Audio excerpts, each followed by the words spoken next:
우리는 지난 한 달 동안에 분별에 대한 하나님의 말씀을 들었습니다. 여러분, 하나님의 뜻이 무엇인지, 또 영은 어떻게 분별해야 되는지, 지난주에는 참과 거짓이 어떻게 분별되는지에 대해서 하나님의 말씀을 들었습니다.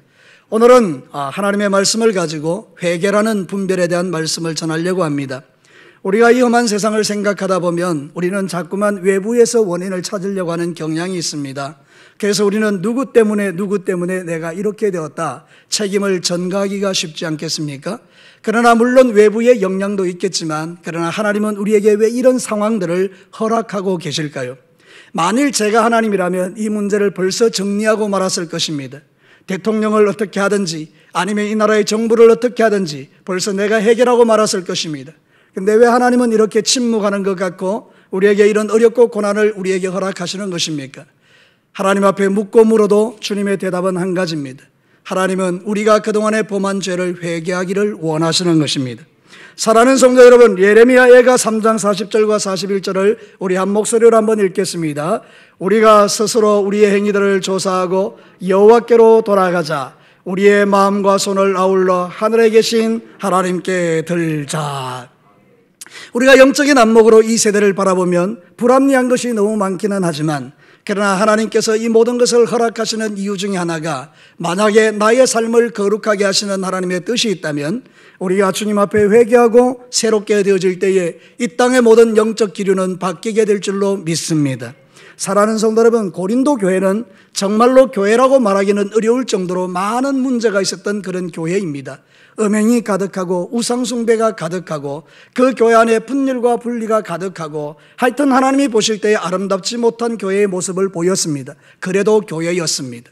부족해도 교회였습니다. 그래서 하나님은 바울을 통해서 편지를 보냈죠. 고린도전서에서. 그래서 바울이 아주 절절하게 그들에게 말합니다. 이 광야 교회가 왜 망했느냐? 광야 교회가 하나님 앞에 죄를 범해서 망했다. 근데 너희들은 지금이라도 정신을 차리고 하나님께로 돌아오라. 그런 메시지를 선포한 것입니다.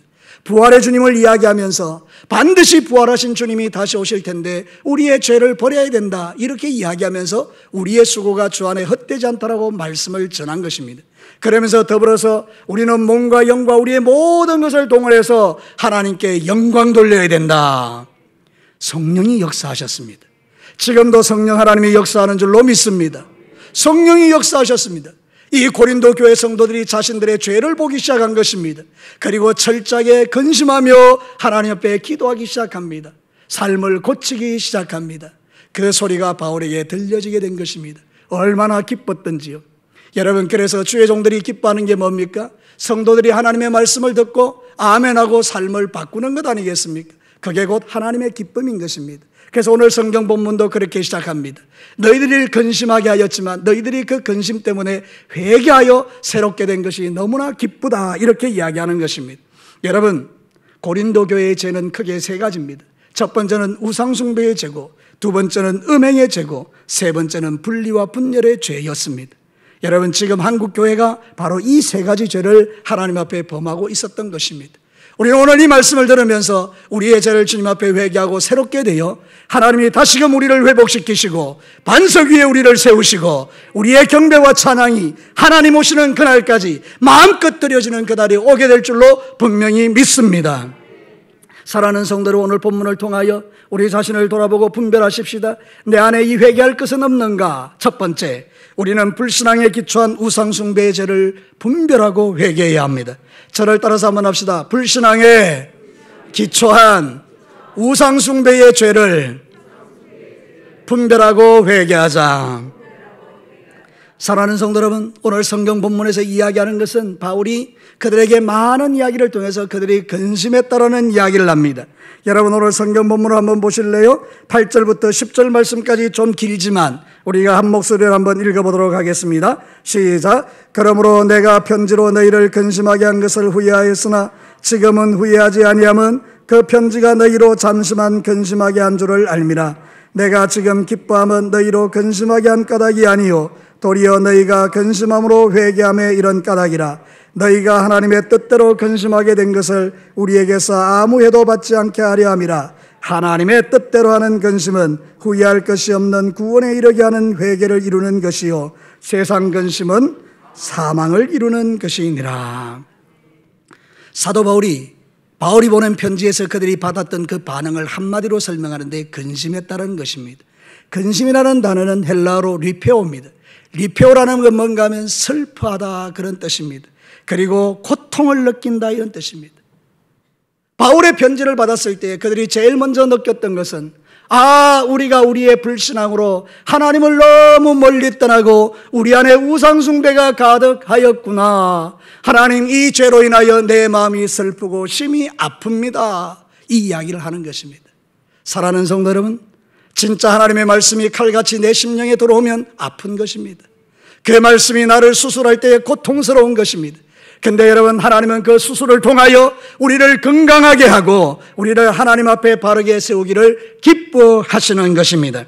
그래서 사랑하는 성도 여러분, 지금 우리에게 일어나는 이 수많은 사태들은 우리의 마음을 근심하게 하는데요, 오늘도 우리가 드리는 이 예배를 보면서 마음이 아프지 않습니까? 왜 우리가 50명만 모여서 예배를 드려야 합니까? 사랑하는 성도 여러분, 이런 안타까운 환경과 여건 속에서 우리는 마음이 슬프고 아픈 것입니다. 근데 이유를 따지고 보니까 우리가 주님 앞에 불신앙으로 우상숭배한 죄가 있더라는 것입니다. 사랑하는 성도 여러분, 죄로 근심하기 시작하면 소망이 있는 것입니다. 우리가 적어도 회개할 영성이 있다면 소망이 있는 것입니다. 여러분, 세상에서 가장 소망 없는 인생은요, 양심에 화인 맞은 자들입니다. 양심에 화인 맞은 자들은 회개할 수가 없습니다. 그러나 여러분, 내가 하나님의 말씀을 듣고 그렇지요 주님, 이 시대에 이런 아픔은 정부의 여러 가지 문제들도 있겠지만 그러나 가장 중요한 것은 내가 하나님 앞에 불신앙으로 우상숭배한 죄 때문입니다라고 회개할 수 있다면 우리는 소망이 있다 그 말입니다. 여러분, 에스겔 18장 31절과 32절 우리 다 같이 한번 읽겠습니다. 시작. 너희는 너희가 범한 모든 죄악을 버리고 마음과 영을 새롭게 할지어다. 이스라엘 족속아, 너희가 어찌하여 죽고자 하느냐? 주 여호와의 말씀이니라. 죽을 자가 죽는 것도 내가 기뻐하지 아니하노니 너희는 스스로 돌이키고 살지니라. 아멘. 하나님의 마음이 어디 있습니까? 우리를 죽이고자 합니까? 내가 죽일 자를 죽이는 것도 나는 기뻐하지 않는다 이렇게 말합니다. 죽어 마땅한 인생이 죽는 것조차도 하나님은 기뻐하지 않습니다. 그러면서 우리에게 너희들은 살아라 이렇게 말하는데요, 여러분, 우리가 왜 살아나야 합니까? 어떻게 살아나야 합니까? 에스겔이 말하는 것은 우상숭배의 죄를 버리고 마음을 새롭게 하라 그런 뜻입니다. 여러분, 우리도 모르는 사이에 많은 우상이 우리의 마음을 사로잡고 있는 것을 볼 수 있습니다. 우리는 돈을 우상으로 섬기는 때가 많았습니다. 우리는 돈 벌 위하여 주의를 과감하게 버렸던 적도 있습니다. 사랑하는 성도 여러분, 우리는 또한 음행의 죄를 범하기도 했습니다. 여러분, 교회 안에 음행이 의외로 많습니다. 여러분, 성도들 사이에 음행의 죄가 얼마나 많은지 모릅니다. 여러분, 목회자들은 또 얼마나 음행이 많은지 모릅니다. 신문지상에 나는 사건들마다 때로는 물론 자극적인 것도 있기는 하지만 그러나 알게 모르게 목회자들의 음행도 대단히 많은 것입니다. 사랑하는 성도 여러분, 오늘 이 시대에 저와 여러분이 범하는 죄 가운데요, 우상숭배의 죄가 많은데 우상숭배의 본질을 들어가면 불신앙입니다. 여러분 잘 아십니까? 모세가 이스라엘을 데리고 광야로 갔을 때에 시내산에서 여러분 돌판을 받아 내려오는데요, 이스라엘 백성들이 모세가 산에 올라간 걸 기다리지 못하고 하나님이 어디 있느냐 그러면서 우리에게 하나님을 보여라. 그래서 여러분 금송아지 우상을 섬긴 것 아닙니까? 여러분, 왜 금송아지 우상을 섬깁니까? 불신앙이라는 거예요. 우리가 왜 돈을 사랑합니까? 여러분, 돈이 없으면 불안하기 때문입니다. 그 근본 기저에 불신앙이 있는 것입니다. 우리는 왜 자식을 출세시키려고 합니까? 그 자식을 통하여 뭔가 대가를 얻기를 원하는 마음들이 우리에게 있는 것입니다. 그래서 여러분, 고3의 부모님들이요, 자녀들을 교회에 보내지 않습니다. 여러분, 믿음의 자녀인데도 불구하고 대학 가서 열심히 신앙생활하라고 고3 때는 교회를 보내지 않는 부모님들도 많습니다. 가장 기본적인 것만 하라는 것입니다. 교회 가더라도 예배만 딸랑 드리고 집에 오라는 것입니다. 주일 낮 예배만 드리고 오라는 것입니다. 뭔가 아이들이 교회에 충성하면 부모님들은 불안해합니다. 그 기저에 뭐가 있습니까? 불신앙이 있는 겁니다. 우상숭배의 기본에는 불신앙인 것입니다. 사랑하는 성도 여러분, 저와 여러분이 지금 나는 하나님 잘 섬겨요, 나 지금 예배드리고 있잖아요. 근데 여러분, 우리의 마음의 중심을 한번 다시 돌아보면 우리 안에 불신앙이 있는데 우상숭배로 나타나는 죄들이 있다는 거잖아요. 그러니까 저도 여러분도 이번 기회를 통해서 주님 앞에 죄를 회개하고 하나님 아버지, 우리가 잘못했습니다, 우리가 주께로 돌아갑니다, 이러면 하나님이 우리의 기도를 들으시는 것입니다. 말라기에 보면 나 더 이상 너희들의 예배를 받지 않을래. 어쩌면 지금까지 우리가 한국교회가 드려왔던 그 수많은 예배 속에서 우리가 하나님의 마음을 아프게 한 예배들이 많이 있을 수도 있겠다는 생각이 듭니다. 저의 예배 속에서, 여러분의 예배 속에서 경건의 모양은 갖추고 있었지만 경건의 능력은 없어서 우리가 드리는 찬양, 우리가 드리는 기도, 우리가 드리는 헌신, 우리가 드리는 헌금, 우리가 드리는 모든 것 가운데 하나님이 기쁘게 받으실 만한 것들이 없어서 나는 너희들의 예배를 받지 않겠다, 이렇게 우리에게 말씀하시면 정말 두려운 것 아니겠습니까? 그래서 우리는 잠시 이렇게 예배가 어려움을 당할 때 우리를 돌아보는 겁니다. 하나님, 그렇지는 않겠지만 천에 하나 만에 하나라도 내가 예배로 주님을 멸시하였다면 하나님, 나의 죄를 용서해 주옵소서. 여기서부터 회복이 시작되는 것입니다. 여기서부터 한국교회가 새로워지기 시작하는 것입니다. 사랑하는 성도 여러분, 하나님은 전능하신 하나님이십니다. 우리의 목을 졸라서 죽이는 분이 아니라 우리의 죄를 깨닫고 주께로 돌아오면 이전보다 더 좋은 영광으로 우리의 삶을 새롭게 하시는 분이 제가 믿는 하나님이요 여러분이 믿는 하나님이신 줄로 믿습니다. 그러니까 사랑하는 성도 여러분, 회개를 부끄러워하지 마시고 회개를 주저하지 마시고 혹이라도 오늘 이 말씀을 들으면서 여러분의 마음속에 돈에 대한 우상, 아니면 사람에 대한 우상, 자식에 대한 우상, 내 인간의 명예에 대한 우상, 하나님이 아닌 것들로 가득 내 마음에 그 산을 쌓고 살아가는 것이 있다면 하나님 발견하게 하시고 제거하게 하시고 오직 내 마음에 주님만 있게 하여 주옵소서. 여러분, 고린도 교회가 그걸 회개한 것입니다. 그들의 우상 숭배를 철저하게 회개한 것입니다. 눈물 흘리는 기도에 하나님은 약하십니다. 히스기야가 병이 들었을 때 눈물로 기도했습니다. 하나님께서 그의 기도를 들으시고 15년의 생명을 연장해 주셨습니다. 예레미야가 눈물로 기도했습니다. 그 백성을 불쌍히 여겨주셨습니다. 예수님이 눈물로 기도하셨습니다. 우리를 구원해 주셨습니다. 사랑하는 성도 여러분, 지금은 우리 성도들이 이 시대를 향하여, 교회를 향하여 흘려야 할 눈물이 있어야 할 때입니다. 우리 오늘 주님 앞에 기도할 때에 여러분의 마음에 놀라운 하나님을 향한 감격들이 일어나게 되기를 축복합니다. 사랑하는 성도 여러분, 10절 말씀을 보십시다. 거기 보면 하나님의 뜻대로 하는 근심은 후회할 것이 없는 뭐에 이르게 한다고 합니까? 구원에 이르게 한다는 거예요. 사랑하는 성도 여러분, 세상 근심 100번 해봐야 소용없지만 하나님의 뜻대로 회개하면 하나님은 우리에게 놀라운 구원으로 역사하신다. 그러니 회개는 나쁜 게 아닙니다. 사랑하는 성도 여러분, 이번에 이 교회의 여러 가지 어려운 일을 통해서 전국 교회가 하나님 앞에 회개하고 우리 성도들이 회개하기 시작하면 하늘의 하나님께서 닫힌 문들을 여시고 우리에게 필요한 모든 영육간의 은혜와 복을 부으셔서 한국교회를 일으켜 주실 줄로 저는 분명히 믿습니다. 사랑하는 성도 여러분, 두 번째로 우리에게 말씀하는 게 있습니다. 세상을 사랑한 음행의 죄를 분별하고 회개하자는 겁니다. 저를 따라서 크게 다시 한번 합시다. 세상을 사랑한 음행의 죄를 분별하고 회개하자. 여러분, 고린도 교회가 두 번째로 하나님 앞에 행했던 그 악한 죄는 음행이었습니다. 여러분, 이 음행이 얼마나 심했는지요, 자기 아버지의 어머니를 범하였다 이랬습니다. 사랑하는 성도 여러분, 한번 생각해 봅시다. 상식적으로 우리 아버지의 어머니면 여러분 내 어머니 아닙니까? 근데 그 어머니와 음행을 했다는 겁니다. 그 실제로 이런 일이 가능합니까? 아니요. 이 아버지가 다른 어머니를 갖고 있는 겁니다. 그 아버지도 음행인 것입니다. 그러니까 자식이 그 아버지의 여자와 또 같이 음행하는 겁니다. 여러분, 교인 아닌 세상 사람들이 이런 일을 해도 욕먹습니다. 그런데 교회 안에서 버젓이 이런 일이 있었다는 거잖아요. 이 음행이 얼마나 심각합니까? 그런데 여러분, 그걸 죄로 여기지 않는 겁니다. 왜냐하면 고린도 교회 지역 자체가 그렇습니다. 고린도라는 지역 자체가 항구 도시였는데요, 여러분, 아프로디테라는 여신을 섬겼는데 여러분이 잘 아는 비너스 여신입니다. 여러분, 그 아름다운 그림 같은 거 있잖아요. 그죠? 여자가 벌거벗고 있는 거, 그 비너스 여신, 그 여신을 섬기는 거예요.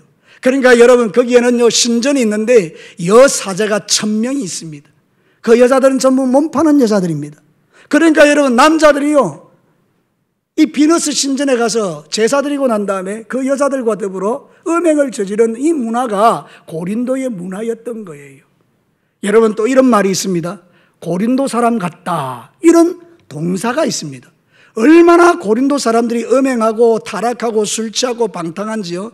저 사람은 고린도 사람 같다. 그게 동사였어요. 그게 뭔가 하면 고린티아 제스타이예요. 고린디아 제스타이.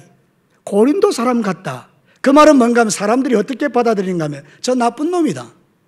저거는 순 방탕하는 놈이다. 그런 뜻인 거예요. 그러니까 여러분 고린도 지역 자체가 가지고 있는 그 음행이 얼마나 엄청난지 아시겠죠? 그러니까 교인들이요 죄에 무감각해진 거예요. 그러니까 음행이 죄인 줄도 모르고 들어와서 음행을 하고 있는 거잖아요. 그러니까 여러분 이게 고린도 교회의 문제였던 거죠. 그래서 사도 바울이 편지를 보냈더니 이들이 그 죄를 깨닫고 근심했다라는 겁니다. 그리고 회개했다라는 겁니다. 사랑하는 성도 여러분, 음행은 지옥 갑니다. 성경은 이렇게 말합니다. 요한계시록 21장 8절에 우리 다 같이 한번 읽겠습니다. 시작. 그러나 두려워하는 자들과 믿지 않는 자들과 흉악한 자들과 살인자들과 음행하는 자들과 점술가들과 우상숭배자들과 거짓말하는 모든 자들은 불과 유황으로 타는 못에 던져지리니 이것이 둘째 사망이라. 여러분 지옥 가는 죄 가운데 음행이 들어있는 거예요. 여러분 우리가 만약에 과거에 그런 일이 있었다 그럼 철저하게 회개하고 새롭게 되어서 그 이후에는 다시 이런 죄에 들어가지 않아야 되죠. 예수 그리스도를 믿는다고 하면서 음행의 죄를 지속적으로 짓는다? 이런 문제가 있다 그 말이죠. 그래서 여러분 이 말씀을 듣는 여러분들 중에 그런 사람은 없겠지만 혹이라도 천에 하나 만에 하나라도 우리 진교계 성도들 중에 여전히 음행 가운데 있다면 이 죄를 속히 버리시고 하나님께로 돌아오시기를 주의 이름으로 축복합니다. 하나님은 여러분들을 지옥 보내기를 원치 않으십니다. 한국교회가 음행으로 가득 찬 것을 주님이 슬퍼하신 것입니다. 이제 우리는 주님 앞에 서야 합니다. 근심해야 합니다. 슬퍼해야 합니다. 하나님 내가 음행의 죄를 지었습니다. 사랑하는 성도 여러분, 음행 가운데는 세상 사랑이 있습니다. 나는 음행 안 했어요. 나는 우리 아내를 사랑해요. 나는 우리 남편을 사랑해요. 저는 한 번도 바람 피운 적이 없어요. 근데 여러분 그 음행 중에 세상 사랑이 있다는 거예요. 세상을 사랑하는 마음을 가지고 살면 안 된다는 거잖아요. 오늘 이 마지막 시대에 세상이 얼마나 우리를 죄악되게 만듭니까? 세상에 재미있는 것들이 얼마나 많습니까? 그 재미있는 것들이 우리의 마음을 흔들어 하나님께로 가지 못하게 하는 게 얼마나 많습니까? 그래서 여러분 세상을 사랑하는 것은 간음하는 거라고 말합니다. 제 이야기가 아닙니다. 야고보서 4장 4절을 한번 보겠습니다. 우리 다 같이 한번 읽겠습니다. 시작. 간음한 여인들아 세상과 벗된 것이 하나님과 원수됨을 알지 못하느냐. 그런즉 누구든지 세상과 벗이 되고자 하는 자는 스스로 하나님과 원수되는 것이니라. 여러분 우리는 이제 정말 이 모든 것들을 다 버리고 세상을 사랑하는 마음을 버리고 주께로 돌아와 다시는 그런 죄를 범하지 않도록 결단하셔야 돼요. 고린도 교회가 잘한 게 이거예요. 성경에 보면 이렇게 말합니다. 11절, 우리 본문의 11절을 보면 이렇게 말합니다. 보라 하나님의 뜻대로 하게 된 이 근심이 너희로 얼마나 간절하게 하며 얼마나 변정하게 하며 얼마나 분하게 하며 얼마나 두렵게 하며 얼마나 사모하게 하며 얼마나 열심 있게 하며 얼마나 벌하게 하였는가. 너희가 그 일에 대하여 일체 너희 자신의 깨끗함을 나타내었느니라. 죄를 죄로 여기지 않았을 때는 내가 그냥 하고 싶은 대로 하고 살았는데 성령 하나님께서 나에게 깊은 빛으로 역사하셔서 죄를 발견하고 나니까 분한 거예요. 분한 거예요. 화가 나는 거예요. 속이 상하는 거예요. 어쩌다가 내가 이런 죄를 짓게 되었는가. 그게 너무 분하니까 하나님 앞에 열심을 내는 겁니다. 하나님 내가 다시는 그런 죄를 짓지 않겠습니다. 결단합니다. 열심을 내겠습니다. 새롭게 하겠습니다. 그리고 나니까 일체의 깨끗함이 나타난 거예요. 교회가 거룩해진 거죠. 여러분이 거룩해진 거죠. 사랑하는 성도 여러분, 이 거룩이 여러분에게 나타나기를 주의 이름으로 축복합니다. 우리는 우상숭배도 버려야 하고요. 내 안에 있는 세상을 사랑하는 음행하는 마음도 다 버릴 때에 하나님은 놀랍게도 우리를 새롭게 하십니다. 하나님은 그 어떤 죄인도요 용서할 준비를 다 하고 계십니다.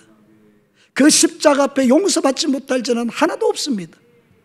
그 어떤 죄인도 십자가 앞에 서기만 하면 그분의 능력의 보혈을 우리를 덮어주십니다. 할렐루야. 그러니 여러분 우리가 주님 앞에 나아가는 것을 주저하지 마시고요. 여러분이 혹시라도 죄가 발견되거든 적시로 하나님 앞에 나가 천부여 의지없어서 손들고 왔습니다. 내 죄를 용서해 주시고 나를 새롭게 해 주십시오. 그럼 주님께서 우리를 새롭게 하시고 다시 우리를 발을 반석 위에 세우시고 하나님이 기뻐하는 멋진 인생으로 만들어 가시는입니다. 우리 진교교회가, 이 시대의 교회가 이번 기회를 통하여 우리의 죄를 회개하고 하나님이 아니라 세상 사랑했던 우리의 죄를 회개하고 주님 앞에 거룩하게 되어서 정말 하나님께서 이 땅 가운데 주의 복을 부으실 수밖에 없는 그런 멋진 역사가 이번 코로나19가 끝난 이후에 한국교회에 나타나게 될 줄로 믿습니다. 마지막 세 번째입니다. 예수님의 몸을 찢은 분열과 분리의 죄를 분별하고 회개하라는 거예요. 저를 따라서 합시다. 예수님의 몸을 찢은 분열과 분리의 죄를 분별하고 회개하자. 여러분, 고린도 교회의 가장 큰 문제는 분열과 분리였죠. 파가 4개가 있었습니다. 잘 아시죠? 예수파, 바울파, 게바, 베드로파, 아볼로파. 그래서 그 교회 안에서 쪼가리가 난 거예요. 나 예수파야, 나는 베드로파야, 막 이러면서 서로 이렇게 분열과 분리가 일어났던 거죠. 이게 뭐예요? 주님의 몸된 교회를 찢는 거죠. 여러분, 한국교회에서 지금 일어나고 있는 사건 중에 수많은 사건들이 주님의 몸을 찢어내는 일들을 하는 거잖아요. 그렇죠? 혹이라도 여러분이 과거나 현재나 지금이나 혹시 여러분이 주님의 몸된 교회를 찢은 그런 죄가 있다면 철저하게 회개하셔야 됩니다. 만약에 여러분이 회개를 했다면 안 하셔도 돼요. 근데 만약에 그 죄를 내가 옳음이라고 받아들이고 계속해서 뻗대지 말고 하나님, 그 당시에는 내가 옳은 줄 알았는데 내가 주님의 몸된 교회를 찢었네요. 용서해 주세요. 그때 새로운 역사가 시작되는 것입니다. 우리는 한국교회의 분리와 분열에 대해서 당연한 것으로 여기지 말고 우리가 이 민족의 죄, 이 민족교회의 죄를 주님 앞에 회개합시다. 하나님, 내가 지은 죄는 아니지만 그래도 이 땅 교회를 갈라내고 찢어낸 죄를 용서해 주십시오. 그때 역사가 일어나는 거잖아요. 우리 하나님이 원하시는 것은 하나됨입니다. 여러분, 에베소서 4장 4절과 6절을 한번 보실래요? 우리 다 같이 한번 읽겠습니다. 시작. 평안에 매는 줄로 성령이 하나 되게 하신 것을 힘써 지키라. 몸이 하나요 성령도 한 분이시니 이와 같이 너희가 부르심의 한 소망 안에서 부르심을 받았느니라. 주도 한 분이시요 믿음도 하나요 세례도 하나요 하나님도 한 분이시니 곧 만유의 아버지시라. 만유 위에 계시고 만유를 통일하시고 만유 가운데 계시도다. 여러분 어떻습니까? 하나님은 찢겨지고 나눠지는 걸 원하십니까? 하나님은 하나 되는 걸 원하십니까? 당연히 하나 되는 걸 원하시죠. 세례도 하나요, 믿음도 하나요, 주도 하나요, 하나님도 하나요. 우리의 믿음도 다 하나인 거예요. 그러니까 여러분, 이 땅의 교회들이 갈라지고 나눠지고 분열되는 걸 마음 아파하며 우리 진교교회는 주님이 오시는 그날까지 단 한 명의 성도들도 주님의 몸을 찢는 죄를 범하지 않고 우리 교회가 평안과 은혜 가운데 성령 안에서 든든히 세워져가는 하나님이 복 주시는 교회가 되기를 축복합니다. 분리와 분열은 사단이 하는 짓이에요. 여러분, 공산주의는요 분리와 분열이에요. 백성과 백성을 분리시켜버려요. 의사와 환자를 분리시켜버려요. 주택이 많은 사람과 주택이 없는 사람을 분리시켜버려요. 재벌과 노동자를 분리시켜버려요. 여러분, 선생님과 스승과 제자를 분리시켜버려요. 부모와 자식을 분리시켜버려요. 지금은요 남자와 여자를 분리시켜요. 서로 적이 되게 만드는 거예요. 여러분, 우리는 하나님께서 이 세상을 창조할 때에 모두가 다 어우러져서 높으나 낮으나 모두가 서로 사랑하며 서로를 격려하고 위로하도록 지원받은 줄로 믿습니다. 남자와 여자가 서로 사랑하는 가운데 하나님의 창조의 섭리를 따라 아름다운 가정을 이루고 행복한 천국을 만들기를 원하시지 않습니까? 근데 여러분, 남자와 여자를 적으로 만들어버리면 어떻게 됩니까? 어떻게 하나 될 수 있겠습니까? 그러니 결혼이 안 되는 겁니다. 가정이 깨어지는 겁니다. 여러분, 지금 젊은 사람들은요 결혼 안 하려고 합니다. 그럼 이 상태로 계속 가면요 대한민국은 남자가 없습니다. 이 자식들이 없습니다. 우리의 다음 세대가 소멸돼 버리는 겁니다. 우리는 지금 괜찮다고 생각하지만 절대 그렇지 않습니다. 사단은 자기의 전략을 따라 착착착착 그렇게 분리와 분열을 일으키면서 자기의 뜻을 이루는 겁니다. 정신을 똑바로 차리고 원수에게 속지 않고 우리는 하나 되게 하는 일에 힘써야 하는 것입니다. 여러분의 가정이 주의 사랑으로 하나 되시기를 축복합니다. 우리 교회가 주의 사랑으로 하나 되기를 축원합니다. 우리 한국교회가 주의 사랑으로 하나 되는 한국교회가 되기를 소원합니다.